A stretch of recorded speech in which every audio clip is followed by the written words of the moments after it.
ma'am. We have a kidnapping. Hurry, please. Explain to me what's going on, okay? There's a note left and our daughter's gone. A note was left and your daughter is gone? How old is your daughter? 6 years old. She's gone. 6 years old. قصتنا اليوم عن لغز حير العالم كله لمدة أكثر من 25 سنة، والمؤسف بالموضوع أن الضحية طفلة عمرها 6 سنوات فقط، وماتت بأبشع الطرق اللي ممكن أنك تتخيلها. معكم طارق، ما بدي أطول عليكم، جيب إشي تشربه ويلا نبلش القصة.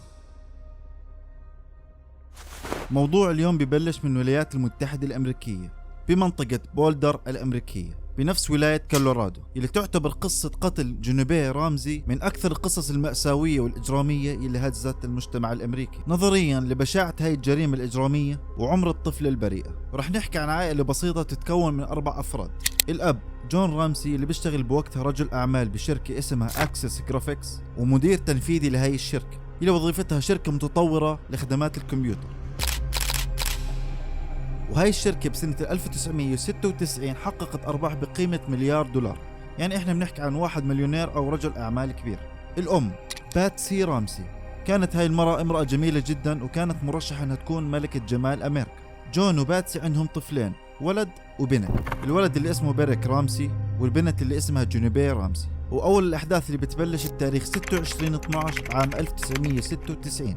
صحيت الأم بكير لحتى تزبط قهوتها قبل موعد شغلها، واكتشفت انه بنتها جونيبيه مفقودة من البيت وما كانت موجودة بغرفتها، وانتبهت على رسالة موجودة بدرج المطبخ، ومحتوى عن هاي الرسالة بيحكي عن الفدية مكونة من صفحتين، ومثل ما وضح فيها الشخص الخاطف انه بيطلب فدية بقيمة $118,000 أمريكي، وهذا المبلغ بالتحديد هو نفس المكافأة اللي حصل عليها الأب جون كمكافأة من شركته اللي كان يشتغل فيها $118,000. ورح نرجع لهذا الموضوع. بلشت الشكوك تكثر أكثر، وبلشوا يشيكوا على ابنهم إذا كان موجود ولا لا، وبالفعل كان موجود ابنهم بالغرفة، بس الطفلة هي اللي فقط اللي انخطفت. كان مبلغهم الخاطف بالرسالة إنه ما تعملوا أي حركة تبليغ للشرطة، وإنه إذا بتسلموني المبلغ بسلمكم البنت. وقعدوا يا جماعة الخير أكثر من 8 ساعات وهم يفكروا، وما كان معهم هذا المبلغ لأنه جون لسه ما كان مستلم هاي المكافأة كاملة. فقرروا انهم يبلغوا مركز الشرطة وبلغوا عن حالة الخطف اللي صارت لبنتهم، واكيد هون خالفوا تعليمات الخاطف اللي كان مصر عليهم انهم ما يبلغوا مركز الشرطة لحتى ترجع بنتهم سليمة مقابل الفدية المطلوبة. وتوجهت الشرطة والتحقيقات الفيدرالية لموقع الجريمة او بين قوسين لقصر الفيكتوري لعائلة رامسي اللي كانت ساكنة فيه، المكون هذا البيت من 4 طوابق وبيسمنت اللي هو القبو يلي موجود تحت هذا البيت. والغريب بالموضوع يا جماعة الخير يلي تفاجأت منه الشرطة انه احداث غريبة بتصير بهاي المنطقة، لانه معروف عنها منطقة كثير هادية وآمنة كثير وما بصير فيها هاي المشاكل، ويلي ساكن فيها أكثر من 90,000 نسمة، وما حدا أصلا بيقدر يعيش فيها أو يفوتها غير الأغنياء. بس كيف فات هذا الخاطف؟ هسه بحكي لكم. بتاني يوم من موقع الجريمة بوقت الظهر طلبت الشرطة من الأب إنه يرجع معهم للبيت لحتى يكملوا عملية التفتيش، لعل وعسى إنهم يلاقوا طرف الخيط. فرجع جون من الشغل وراح على البيت واستنى الشرطة قبل ما تيجي واستقبلهم. والمهمة الأولى كانت من عملية الاختطاف للشرطة إنهم يتفقدوا جميع الطوابق بدقة عالية، وهي كانت أول مهمة لازم يعملوها أول شيء. وبناء على طلب الشرطة بعد هيك إنهم يعملوا جولة تفقدية بالبيسمنت أو القبو اللي موجود تحت البيت. وباللحظة اللي نزلوا فيها على البيسمنت لقوا خزانة موجود فيها عدة صناعية وجنبها في شرشف أبيض مغطى، ولما سحبوا هذا الشاش لحتى يشوفوا شو موجود وراه لقوا جثة الطفلة جونيبيه بنفس الخزانة الموجودة بالقبو اللي كان مربوط على رقبتها حبل، وموجود على ثمها شريط لاصق، وموجود براسها جرح كبير لدرجة إنه جمجمتها مبينة. بعد التحقيقات والتشريح بينت إنه الطفلة مخطوفة وتم الاعتداء عليها وتعرضها للضرب والاختناق وأكثر من تعامل غير أخلاقي، وإنه هاي التفاصيل كثير مشكوك بأمرها، ولحد الآن ما عليها أي محاكمة بسبب نقصان الأدلة وعدم وجود مشتبه به حقيقي. وبعد سنين وسنين من هاي القضية الغريبة واللي فيها غموض كبير وصرف الملايين من الدولارات على هاي القضية، ما قدرت الشرطة أنها تمسك المتسبب بهاي الجريمة للطفلة المرشحة أنها تكون لملكة جمال أمريكا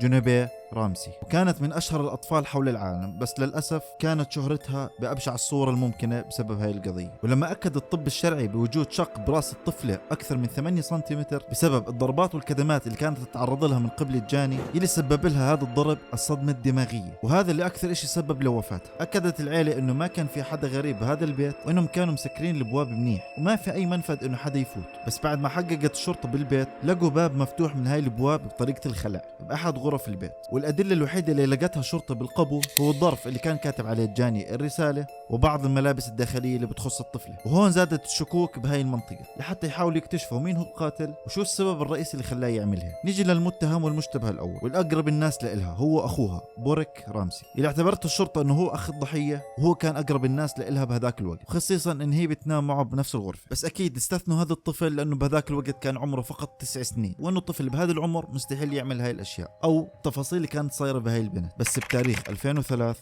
اعتبر النظام القضائي بهذاك الوقت إنه هاي الأدلة غير كافية تماما بعد تقديمها للشرطة والتحقيقات، وإنهم ما بيقدروا يحطوا هذا اللوم على القرايب واستبعدوهم جميعا واستبعدوا العائلة كمان، اللي خلى هذا الاشي مع السنين إنه قضية جنوبية رامسي تستمر وبدون معرفة مين هو القاتل. وبعد 3 سنين من هاي الحادثة بتاريخ 21/1/2006 اتصدرت قضية الطفلة جنوبية رامسي المواقع التواصل الاجتماعي والأخبار والصحف مرة ثانية، وانفتحت القضية مرة ثانية لحتى يشوفوا مين هو القاتل، وبلشت هاي الأمور تنتشر أكثر، وكانوا مصرين الأب والأم أنهم يدفعوا أكثر لحتى يشوفوا مين هو اللي قتل ابنهم. والمشتبه الثاني معنا جون مارك كار، اللي كانت وظيفته مدرس أمريكي بس عاطل عن العمل وعمره 41 سنة، وموليد منطقة بانكوك بتايلاند، وترتيبه كان المشتبه الثاني بهاي القضية. وأفادت الشرطة أنها حصلت على معلومات كافية من هذا المشتبه الثاني بخصوص جون كار، أعلن مسؤوليته عن طرق المراسلة مع الصحفي باستخدام البريد الإلكتروني. وأصر جون كار أنه عملية القتل ما كانت بالدرجة الأولى، وأن نية القاتل كانت فقط الخطف لحتى ياخذ هذا المبلغ اللي كان طالبه من العيلة. وزي ما كان يوضح بالرسائل أنه ما كان يقدر يسيطر على البنت، قرر أنه يقتلها ويخنقها. وطلبت الولايات المتحدة من السلطات التايلندية إلقاء القبض على هذا الشخص واللي اشتبهوا فيه أكثر من عدة أشهر. وبعد فترة طويلة بتاريخ 28 من نفس السنة أكد اختبار الحمض النووي أنه كار أو جون كار ما عنده أي تطابق بالبصمات والعينات من جثة الطفلة، وأنه ما له أي صلة بهذا الموضوع.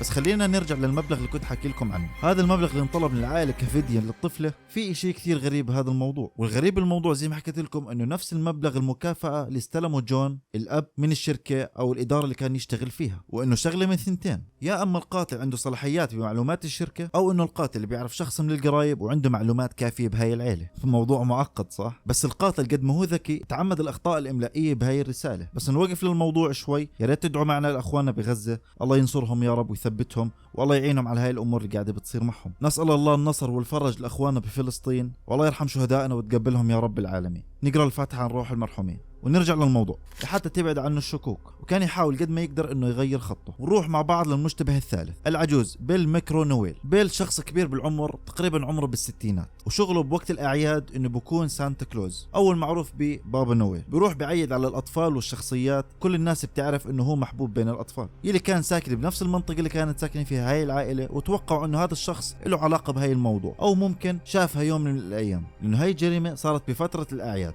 والشرطة اشتبهت فيه لأنه يوم من الأيام كان داخل بيت هاي العائلة، وإنه مرت بيل كانت كاتبة هاي القصة بالتفصيل قبل فترة طويلة، وكانت نشرتها على مواقع التواصل الاجتماعي. فهي هي صدفة؟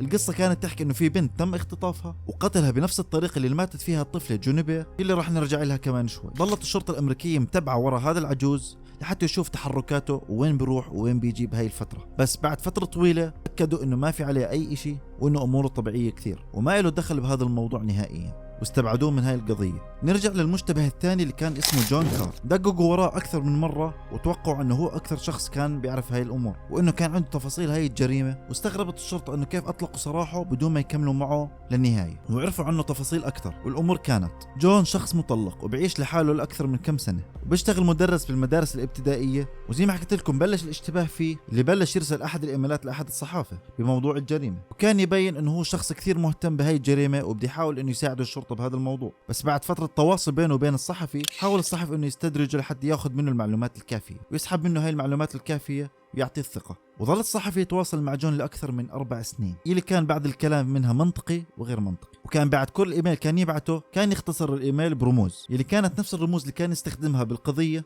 لما لقوا الرسالة موجودة على درج بيت العائلة. وانه طريقة سرده لهاي المعلومات نفس طريقة السرد الموجودة بالرسالة، بنفس رسالة التهديد. وبإيميل من الإيميلات استخدم جون رمز الأم أو لقبها اللي كانوا ينادوها ندي. وبأحد الإيميلات كان موضح جون إنه هو قديش كان مهووس بهاي الطفلة اللي اسمها جنوبير رامسي، اللي تسلل على بيتها بهداك اليوم وتوجه على غرفتها وشالها ونزلها وهي نايمة، ونزل فيها على القبو. وهو نازل على المستودع الطفلة صحيت وسألته: أنا ليش هون ومين أنت؟ وما جاوبها بأي طريقة. وحاول انه يسكتها، وهون هو ما قدر يسيطر على هاي الطفلة فضربها على راسها بالمصباح اليدوي وخنقها، واللي رابط رقبتها بحبل وحاول انه يخنقها فيه. وبسنة 2008 تم القاء القبض عليه بمدينة بانكوك بتايلاند بسبب اغتصابه لطفل بولاية كاليفورنيا. والمحققين بهاي الفترة فحصوا البصمة الوراثية لجون، وفحصوا البصمة الوراثية اللي كانت موجودة بالقبو بنفس بيت العائلة، وكمان هاي المرة ما كان في تطابق بينهم بهاي البصمات. انت رح تيجي تحكي لي انه جون هو اللي وضح انه هو قتل البنت لما حكى مع الصحفي عن طريق الايميلات. مزبوط كلامك عزيزي المتابع، بس هون انا لسه بحكي لك انه لسه في مشتبه ثاني اللي هي مرت العجوز، انها كانت كاتبة نفس موضوع سرد القصة. وهون ما بتقدر تحدد مين هو القاتل، الشخص ولا المرأة، لأنه ما في أدلة كافية تثبت أنه جون هو فعلا القاتل. وبعد 20 سنة من تاريخ هاي الجريمة، عشان يا جماعة الخير أوصل لكم الفكرة أنه هاي القضية كانت قضية كثير كبيرة وصرفت عليها مصاري كثير لحتى يحلوها. ماتت الطفلة وما حدا يعرف مين هو اللي قتلها. وآخر التطورات بهاي القضية أنه ما زال جاري البحث عن المتهم الرئيسي، وعلى أمل يوم من الأيام أنه شخص منهم يعترف بمقتل الطفلة. ووصلت المرحلة أنه حتى التلفزيون الأمريكي عمل فيلم وثائقي عن هاي القصة أو القضية، وبينوا بالقصة هاي انه اللي قتل الطفلة اخوها، وابوه وامه ساعدوه على اخفاء هاي الجريمة. وحاليا الاخ بيرك رفع دعوة قضائية على هاي القناة وطلب بتعويض قيمته $1,000,000، مع انه مليونير بس طلب تعويض بقيمة $1,000,000 على الاضرار النفسية اللي كان يتعرض لها بهذا الفيلم. وانت شو رايك بهذا الموضوع؟ ومين تتوقع انه هو الشخص القاتل وليش؟ ما تنسى تعمل لنا اشتراك بهاي القناة اذا عجبك الموضوع، ويا ريت تدعمنا بزر اللايك لحتى نكمل بهذا المحتوى. وبشوفكم فيديو جديد. سلام.